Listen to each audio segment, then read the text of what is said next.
البدع والأهواء، أهل البدع العقائدية وأهل البدع السياسية. نقول بيننا وبينكم السلف، بيننا وبينكم الكتب، كان أحد يقول البدع بيننا وبينكم.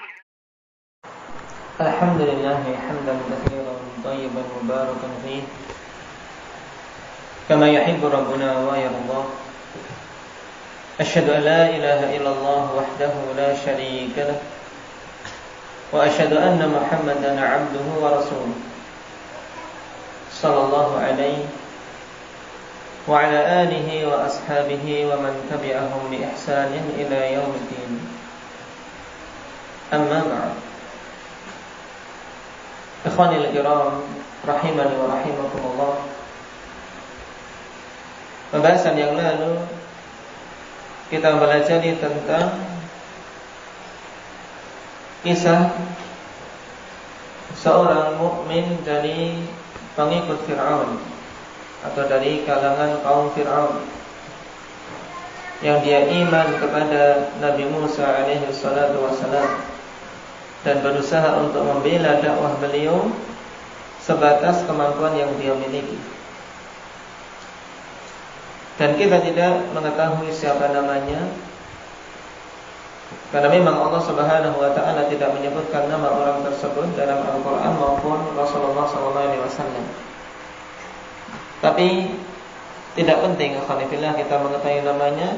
Yang penting kita bisa mengambil hikmah dari kisah tersebut. Di antara hikmah dari kisah yang Allah Subhanahu wa taala sebutkan dalam rentetan ayat-ayat di surat Ghafir, apa di antaranya? Innallahi alim.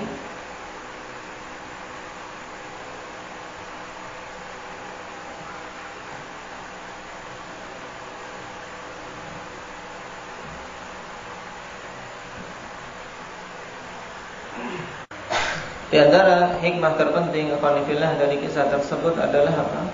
Hendaknya seorang ketika telah mengetahui kebenaran, mengetahui jalan yang hak yang akan menyelamatkan seseorang di dunia maupun di akhirat, hendaknya dia kokoh, hendaknya dia istiqamah walaupun dia bersendirian.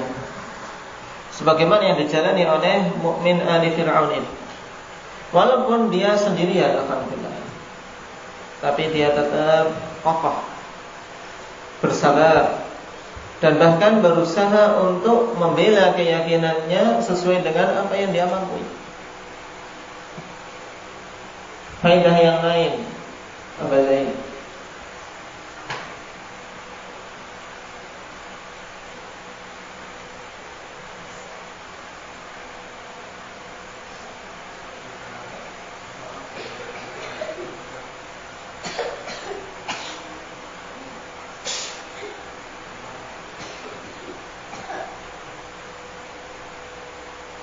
Masih sariawan. Ya Allah ya Syekh. Nah,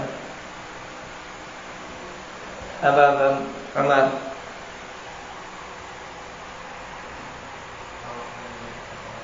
Nah, berhubungan dengan masalah tawakal. Ini juga faedah terpenting alhamdulillah dari kisah tersebut. Karena seorang ketika telah mengetahui kebenaran, kemudian istiqamah, dia harus tawakal. Yang dimaksud dengan tawakal ikhwanifillah yaitu sidqul i'timadi 'ala Allah fi jalbil manafi' wa daf'il madar ma'al akhdhi bil asbab. Yaitu benarnya seseorang dalam menyandarkan perkaranya pada Allah Subhanahu wa taala. Dia sandarkan perkara tersebut pada Allah. Kenapa? Karena memang kita tidak mungkin menggapai satu kemaslahatan pun, dan tidak akan mungkin bisa terhindar dari suatu kemandaratan pun, kecuali apa? Kecuali dengan pertolongan dari Allah Subhanahu wa taala. Maka wajib seorang tawakal, dia sandarkan perkaranya alhamdulillah kepada Allah Subhanahu wa taala, yang diiringi dengan usaha. Dia menempuh sebab-sebab yang disyariatkan. Kita lihat apa yang dilakukan oleh mukmin ali Fir'aun ini. Setelah dia mengusahakan untuk menyampaikan kebenaran itu kepada kaum Fir'aun, Kemudian dia katakan wa ufawwidu amri ila Allah. Aku serahkan perkaraku kepada Allah Subhanahu wa taala. Yang penting aku sudah menyampaikan. Diterima walhamdulillah, tidak diterima hujjah telah tegak. Demikian pula seandainya mereka kemudian ingin membunuhku, maka Allah Subhanahu wa taala tempat aku bergantung. Ini kekokohan yang luar biasa dan ketawakalan yang luar biasa. Ini dua faedah terpenting dari kisah tersebut selain faedah-faedah yang disebutkan kemarin. Sekarang kita masuk pada poin yang ke-238. Qala al-muallif hafizahullah ta'ala masmu imra'ati Fir'aun. Siapa itu istri Fir'aun namanya? Jadi siapa nama istri Fir'aun? Wal jawab Asiyah bintu Muzahim wa hiya min ahlil jannah. Namanya Asiyah bintu Muzahim. Kita mengetahui nama ini karena Nabi SAW mengkhabarkan di dalam hadis yang sahih dalam riwayat Bukhari dan Muslim sebagaimana nanti akan kita baca. Dan dia termasuk penduduk surga. Inilah ketetapan Allah Subhanahu wa taala. Allah memberikan hidayah kepada siapa saja Dia kehendaki dan memberikan kemuliaan kepada siapa saja yang Dia kehendaki. Seorang wanita hidup di tengah-tengah kaum yang kafir, bahkan dia menjadi istri seorang yang sangat kafir. Fir'aun sampai-sampai dia mengaku bahwasanya dirinya Tuhan, dirinya sesembahan. Tapi tatkala Allah ingin memberikan hidayah kepadanya, dia menjadi seorang wanita yang beriman. Dan tetap berusaha untuk menjaga keimanan dia dan berdoa agar bisa terhindar dari kezaliman suaminya Fir'aun. Karena bagaimanapun juga seorang wanita muslimah tidak diperbolehkan digauli oleh seorang kafir. Makanya Asiyah bintu Muzahim ini berdoa pada Allah Subhanahu wa taala sebagaimana Allah sebutkan di akhir-akhir surat At-Tahrim. Wa mar'atu Fir'aun idh qalat rabbi ibni li 'indaka baitan fil jannah. Ya Allah, kata dia, bangunkanlah bagiku istana di surga. Kenapa? Karena dia telah rela ikhwanifillah mengorbankan istana dia yang ada di dunia, karena dia hidup di istana Fir'aun. Tapi demi membela keimanannya dia tidak gentar untuk mati. Rabbi ibnini indaka baitan fil jannah wa najjini min fir'aun wa 'amalihi wa najjini minal qaumidh dhalimin. Dan selamatkanlah aku dari Fir'aun dan perbuatan-perbuatannya, serta selamatkanlah aku dari perbuatan orang-orang yang zalim. Wanita, seorang yang lemah sendirian, tidak ada tempat bergantung kecuali Allah Subhanahu wa taala. Oleh karena itulah Nabi SAW sebutkan bahwasanya Asiyah bintu Muzahim ini akhwanifillah termasuk salah satu dari deretan para wanita yang mencapai derajat kesempurnaan untuk kalangan para wanita. Dalilnya apa? Wa dalilu hadits Abi Musa radhiyallahu anhu. Qala Rasulullah sallallahu alaihi wasallam kamala minar rijali katsir wa lam yakmul minan nisa illa Asiyah imra'atu Fir'aun wa Maryam bintu Imran wa inna fadla Aisyah 'ala an-nisa ka fadli ats-tharid 'ala sa'ir at-ta'am. Hadits rawahu al-Bukhari wa Muslim. Dari Abi Musa al-Asy'ari radhiyallahu anhu, seorang sahabat yang Allah Subhanahu wa taala berikan keutamaan dengan suara yang begitu bagus ketika melantunkan Al-Qur'an. Beliau meriwayatkan bahwasanya Nabi sallallahu alaihi wasallam bersabda, kamala minar rijali katsir. Telah mencapai kesempurnaan dari kalangan para lelaki itu banyak. Dan tentunya kesempurnaan yang dimaksud ini akan dibilang yaitu kesempurnaan untuk kalangan makhluk. Adapun kesempurnaan yang mutlak itu tidaklah mungkin disandang kecuali oleh siapa? Oleh Allah Subhanahu wa ta'ala. Karena Allah lah satu-satunya zat yang maha sempurna. Adapun kesempurnaan yang dimaksud di sini yaitu kesempurnaan ya untuk kalangan makhluk. Jadi mereka ini mencapai deretan paling tinggi dari sifat-sifat kesempurnaan yang ada pada makhluk. Dari sifat ketakwaan, sifat ilm, sifat syuja'ah dan yang lainnya. Keberanian, kejujuran, kesolehan dan seterusnya. Jadi dari kalangan lelaki yang mencapai derajat sempurna seperti ini banyak. Kenapa? Karena Allah Subhanahu wa ta'ala utus dari kalangan para lelaki, para nabi dan para rasul. Dan mereka adalah manusia-manusia dari kalangan lelaki yang mencapai derajat sempurna untuk kalangan manusia sekali lagi. Diberi kesempurnaan akal. Karena tidak ada seorang nabi pun dan seorang rasul pun yang akalnya terganggu, tidak akan mungkin.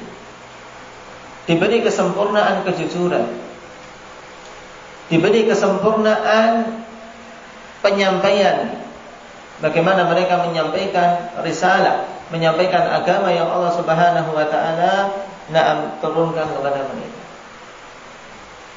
Dan tidak ada seorang nabi dari kalangan wanita. Nah, sebagaimana telah kita lewati pada pembahasan yang lalu. Oleh karena itulah Nabi sallallahu alaihi wasallam mengatakan walam yakmul minan nisa'i illa Asiyah imratu Fir'aun wa Maryam bintu Imran. Dan tidak mencapai derajat kesempurnaan dari kalangan wanita kecuali dua orang yang disebutkan di sini. Yaitu yang pertama Asiyah istrinya Fir'aun dan yang kedua Maryam bintu Imran.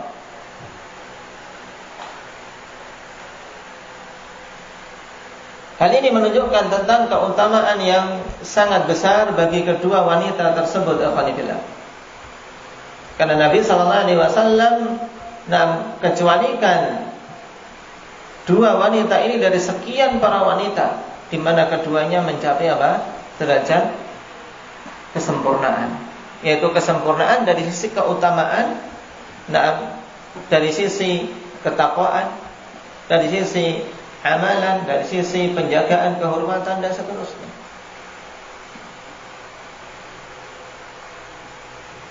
Dan kalau kita perhatikan pada dua wanita yang disebutkan di sini, akhwanifillah, terdapat sifat-sifat yang menonjol, yang butuh untuk kita kita berhenti sejenak untuk kita tadabburi dan kita ambil ibrah darinya, agar kita bisa berhias, terutama para wanita, agar bisa berhias dengan sifat tersebut untuk bisa mencapai keutamaan sebagaimana mereka telah mencapainya, walaupun tentunya tidak akan mungkin bisa sederajat dengan wanita-wanita yang mulia ini. Kemudian Nabi SAW sebutkan yang ketiga, wa inna fadla Aisyah 'ala nisa ka fadlit tharidi 'ala sa'irit ta'am. Dan sesungguhnya keutamaan Aisyah atas keseluruhan para wanita seperti keutamaan tharid atas semua makanan-makanan. Yang dimaksud dengan tharid yaitu salah satu jenis makanan yang paling utama di kalangan Arab. Kenapa? Karena tharid tidak dinamakan dengan tharid kecuali kalau terkumpul padanya daging, kemudian khubz yaitu roti, dan marak yaitu kuah. Ibnu Qayyim rahimahullah taala sebutkan dengan tergabungnya perkara ini terutama daging dan khubz yaitu roti.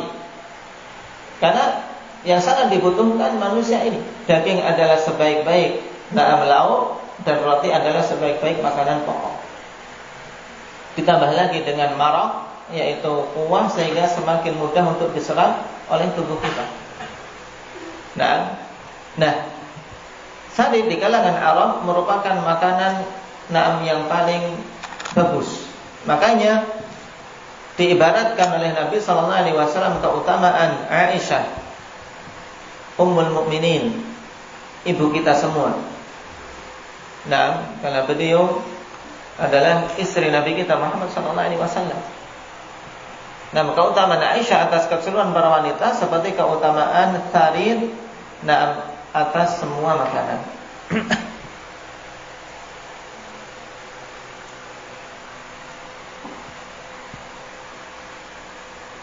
Sehingga dari hadis ini kita melihat ada 3 wanita ikhwanifillah yang disebutkan oleh Nabi SAW yang ketiga-tiganya memang menduduki keutamaan yang tinggi di dalam Islam ini.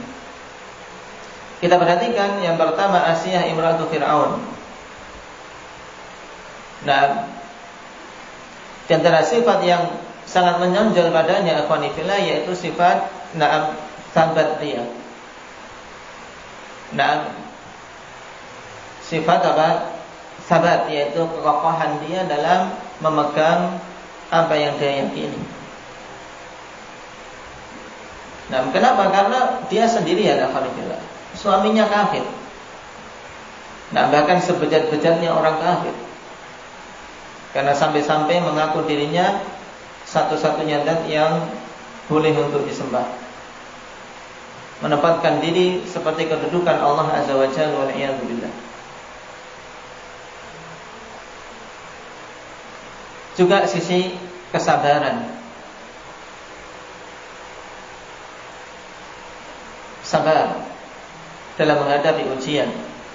Karena memang seorang ketika menyatakan beriman, alhamdulillah, tidak akan mungkin lepas dari ujian. Oleh karena itulah Allah Subhanahu wa taala katakan Alif Lam Mim ahasiban nasu ayyutraku ayyaqulu amanna wa hum la yuftanun.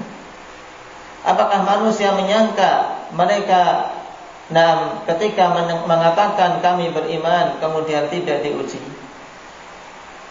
Tentunya tidak mungkin. Walaqad fatanna alladziina min qablihim falaya'lamanna Allahu alladziina shadaqu wa la ya'lamanna al-kadzibin. Sungguh telah kami uji orang-orang sebelum mereka untuk diketahui orang-orang yang jujur keimanannya dari orang-orang yang yang berdusta.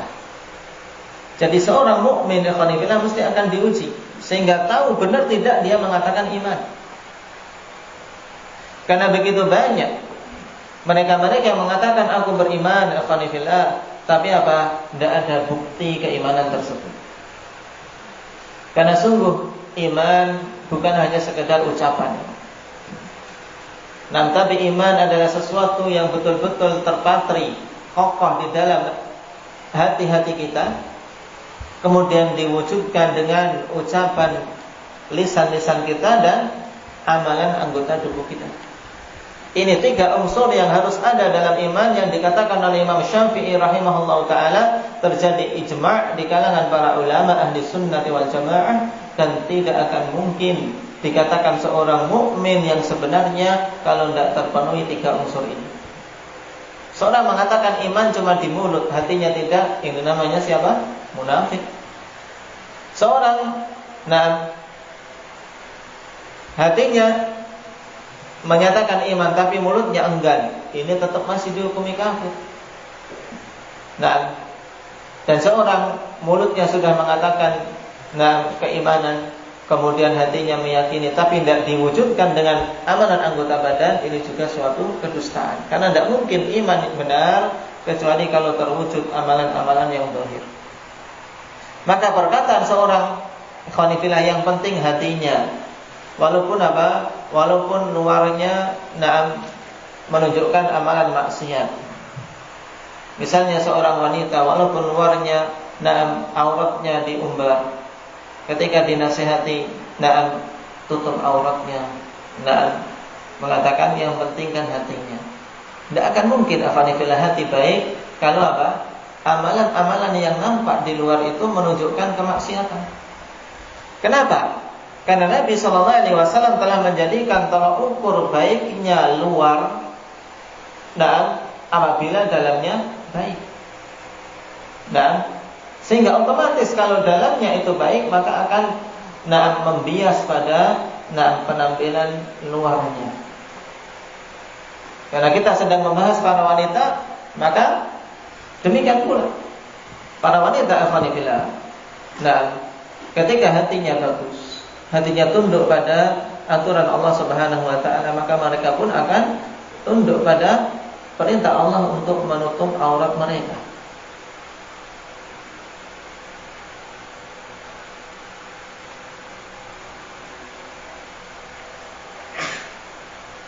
Kemudian Maryam bintu Imran, ibunda dari Nabi yang mulia Isa bin Maryam,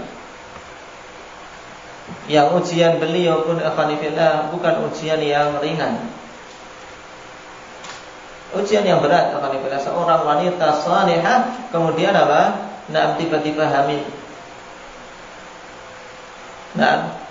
Tiba-tiba hamil tanpa ada suami. Ini ujian berat bagi para wanita, ya tidak?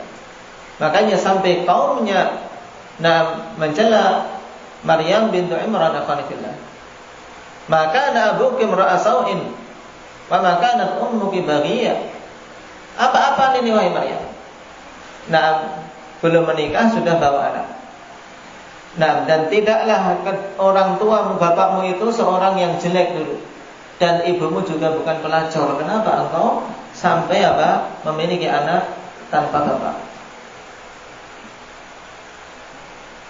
Dan pada ayat sebelumnya di surat Maryam afanifillah sampai beliau berharap untuk bisa mati. Kenapa? Karena beratnya ujian ini.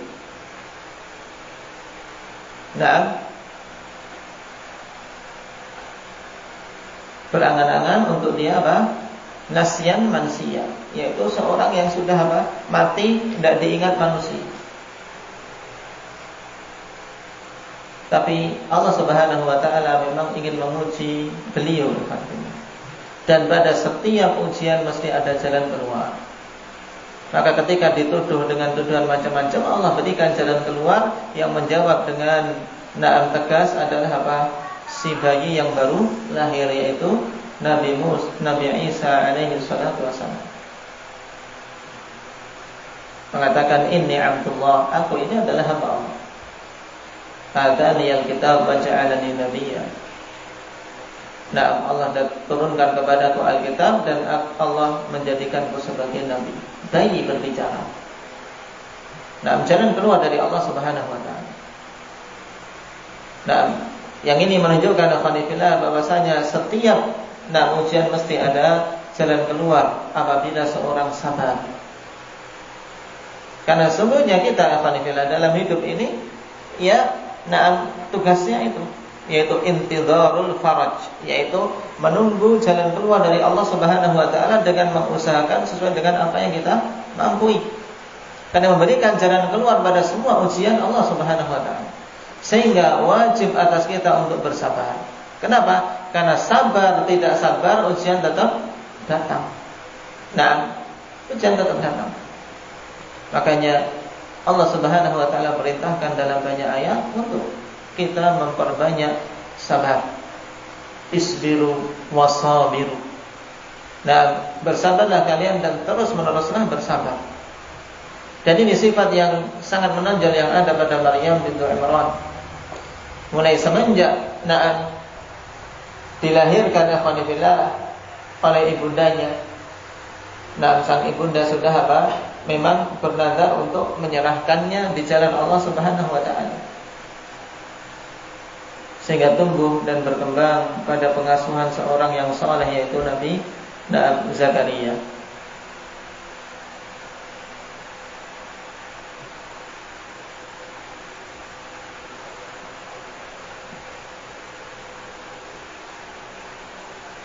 Juga pada kedua wanita ini afanifillah, terdapat sifat tawakal yang luar biasa. Nah, karena kalau kita lihat memang setiap mukmin maupun mukminah yang mereka mencapai derajat tinggi, nah, mesti memiliki ketawakalan. Karena itulah syarat keimanan. Wa 'alallahi fatawakkalu in kuntum mu'minin. Dan hanya kepada Allah hendaknya kalian bertawakal apabila kalian itu orang-orang yang beriman. Kemudian wanita yang ketiga, Aisyah. Selain sifat-sifat yang disebutkan di depan, juga apa? Sifat menonjol dari wanita mulia ini sifat ilmunya apa? Tidak ada dari kalangan para wanita yang menyebarkan ilmu sebagaimana yang dilakukan oleh Aisyah radhiyallahu anha. Nah, Allah Subhanahu wa taala berikan kecerdasan juga semangat. Karena cerdas saja tidak bisa memberikan manfaat kalau tidak diiringi dengan semangat, teman. Ini penting. Karena terkadang didapati seorang diberi kecerdasan tapi diuji dengan sifat malas. Akhirnya tidak mendapatkan ilmu. Dan juga tidak akan mampu menyampaikan kebaikan. Tapi harus ada. Nah, harus ada semangat. Bahkan seorang yang mungkin kemampuannya pas-pasan, kalau diiringi dengan semangat dan usaha yang keras, dengan memohon pertolongan pada Allah, maka ini akan mencapai kebaikan yang banyak melebihi mereka-mereka yang diberi kecerdasan tapi apa? Malas. Dan Aisyah radhiyallahu anha terkumpul padanya kecerdasan, kepekaan, juga apa? Semangat untuk mengambil ilmu dari Nabi sallallahu alaihi wasallam. Bertanya. Dan apa? Beliau juga bersemangat untuk menyampaikan, terutama tentang perkara-perkara yang berhubungan dengan urusan dalam rumah tangga. Betapa banyak ikhwanillah perkara-perkara yang berhubungan dengan urusan rumah tangga yang bisa kita ambil pelajaran darinya dengan membaca penuturan Aisyah radhiyallahu anha ketika beliau bersama Rasulullah SAW. Bagaimana salat malamnya Rasulullah SAW? Tidak kita ketahui. Kalau apa? Tidak ada penuturan dari sang istri. Bagaimana beliau akhlaknya dengan istri-istrinya? Ini pun hanya bisa dituturkan oleh apa? Oleh istri-istri beliau.